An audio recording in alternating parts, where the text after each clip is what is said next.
Third class third లెసన్లోని Telugu subject అండి ఇది.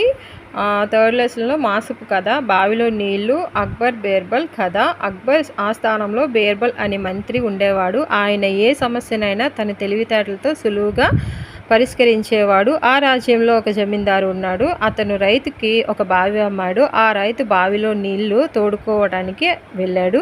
అప్పుడు జమీందారు రైతుని ఆపాడు. నేను నీకు బావిని అమ్మాను, కానీ అందులోని నీళ్లను అమ్మలేదు. అవి నావి. ఆ నీళ్లు కావాలంటే తగిన ధనం ఇచ్చి తోడుకో అన్నాడు. రైతుకి కోపం వచ్చింది. వారిద్దరి మధ్య గొడవ మొదలైంది. న్యాయం కోసం అక్బర్ ఆస్థానానికి వెళ్ళారు.